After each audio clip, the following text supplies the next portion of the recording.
विनयावली, इस शरीर का यही बड़ा भारी फल और इतनी ही महिमा है कि नेत्र तृप्त होकर श्री बिंदु माधव के नख से शिख तक शोभा देखे।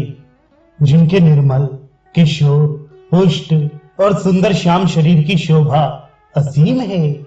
ऐसा जान पड़ता है मानो नील कमल, श्याम वेद, तमाल और नीलम मणि ने इन्हीं के शरीर से शोभा प्राप्त की है।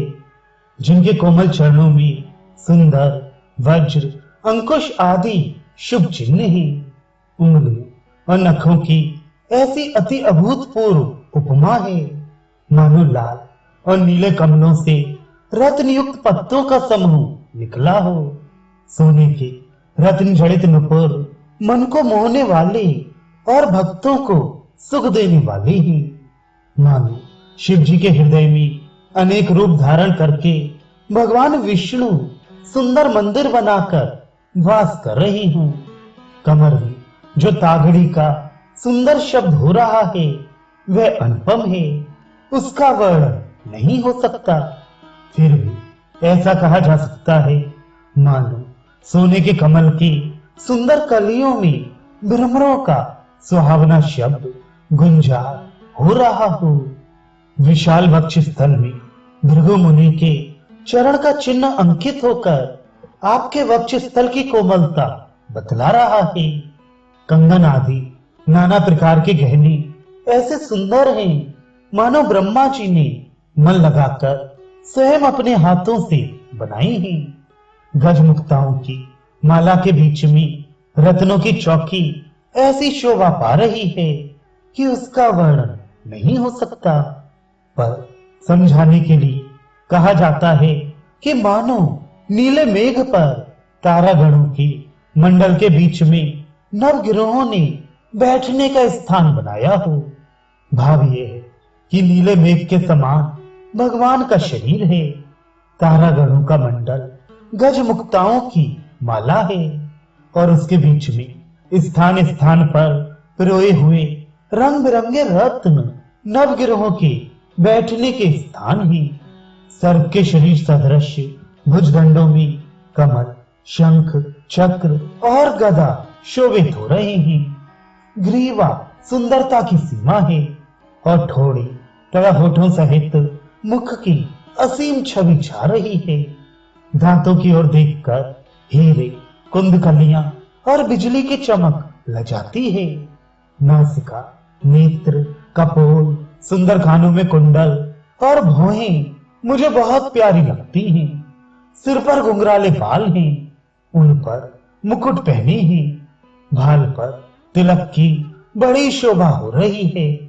उसे समझाकर कहता हूं मानो बिजली की वो छोटी छोटी रेखाएं अपनी चंचलता छोड़कर चंद्रमा के मंडल में निवास कर रही हैं। शरीर पर निर्मल अनुपम पीतांबर धारण किए हैं जिसकी उपमा हृदय में समाती नहीं, फिर भी कल्पना की जाती है मानो अनेक मणियों से युक्त नीले पर्वत के शिखर पर सोने के समान वस्त्र शोभित हो रहा हो। दक्षिण भाग में प्रेम सहित लक्ष्मी जी विराजमान हैं। वह ऐसी शोभा पा रही हैं मानो तमाल वृक्ष के समीप नीला वस्त्र ओढ़े सोने की लता बैठी हो। सैकड़ों सरस्वती, शेषनाग और वेद सब मिलकर इस शोभा का वर्णन करें तो भी पार नहीं पा सकते। फिर भला ये राग द्वेष आदि द्वंद्वों में फंसा हुआ मंद बुद्धि तुलसीदास किस प्रकार गाकर इस शोभा का वर्णन कर सकता है। हे मन, इस शरीर का परम फल केवल इतना ही है कि नख से शिख तक सुंदर अंगों वाले श्री बिंदु माधव जी की छवि का पल भर के लिए अपनी चंचल स्वभाव को छोड़कर स्थिरता के साथ प्रेम से दर्शन कर। जिनके कोमल चरण नए खिले हुए लाल कमल के समान ही, नखों की ज्योत हृदय के अज्ञान रूप अंधकार को हरने वाली है। जिन चरणों में वज्र, ध्वजा, जौ और कमल आदि की सुंदर रेखाएं हैं और अंकुश का चिन्ह मन रूपी हाथी को वश में करने वाला है। पैरों में सोने के रत्न जड़ित नुपुर और कमर में तागड़ी मधुर स्वर से बज रही है। पेट पर 3 रेखाएं पड़ी हैं। मां भी सरोवर के समान गहरी है, जहां से ब्रह्मा जी सरीखे ज्ञानी उत्पन्न हुए हैं।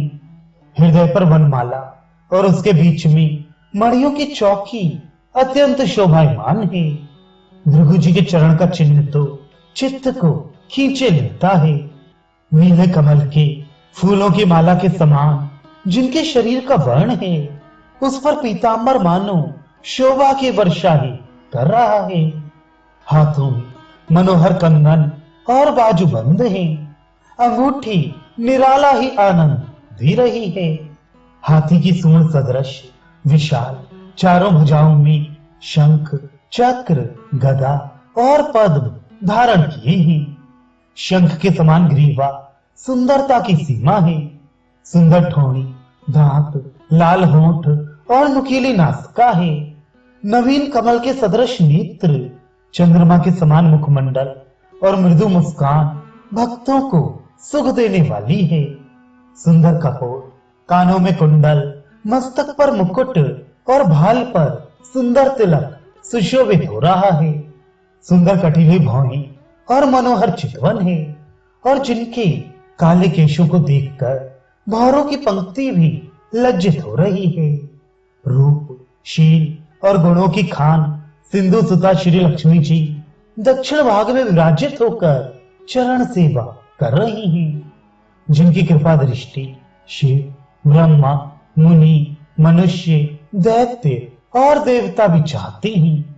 तुलसीदास का संसार जनित भय तभी मिट सकता है जब उसकी बुद्धि इस सुंदर छवि में अटक जाए, नहीं तो वह दीन, मलिन और सुखहीन होकर करोड़ों जन्मों तक व्यर्थ ही भटकता रहेगा।